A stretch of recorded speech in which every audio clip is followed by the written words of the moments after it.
The median age of maintenance techs in the United States is about 48 years old. When you combine that with a labor shortage, you can see a problem forming, which is why today we're at Pro Services, where they've created a curriculum to teach, train, and dispatch maintenance techs all over the country. So let's find out more about what Pro Services has done to help solve this problem.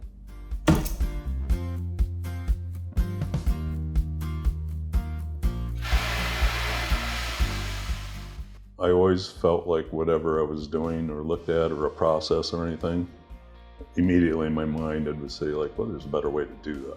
So it was just always continuous improvement and really wanted to improve the industry and the reputation of contractors. Maintenance techs in our country over the past however many years, in my mind, my view, was never properly trained and never treated as a professional. So my goal, skilled trades is the backbone of the company. That's how we started the company. But the vision was eventually our industrial manufacturing plants needed a mixture of both. Somebody to do the reactive maintenance, which we look at as a maintenance tech, but then small capital projects and equipment replacements and process piping replacements, those are skilled trades.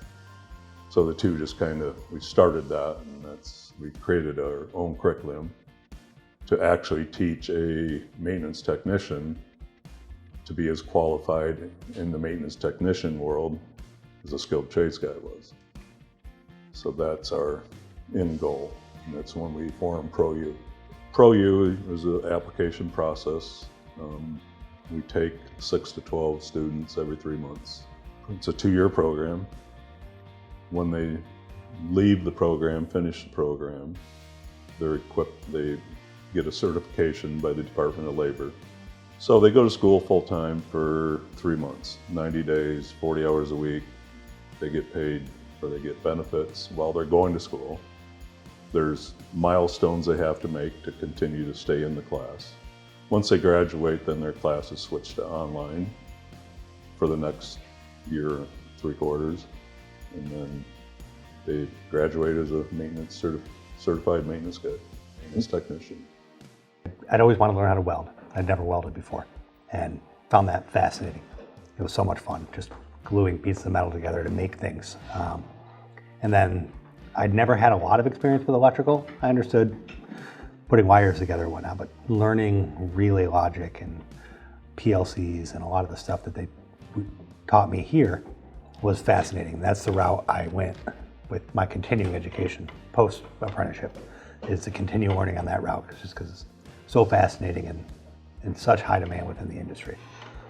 There's been this mindset that the less smart don't go to college. You find a trade to do. When that's not the case, you need to be very intelligent to do this work, and it pays quite well. It's a very viable career path. It's very rewarding and fun. There's no shortage of work. You can pick whatever interest you like within the industrial maintenance field, say it's electrical, pneumatics, or hydraulics, and if that's your passion, you can take it to the end where you're making 6 figures and having a very rewarding and fun job. The crazy part about this thing is this lack of maintenance technicians in our country. Everybody's looking for them. Well, we got to quit looking for them. We got to develop them, because you just don't look for a maintenance guy.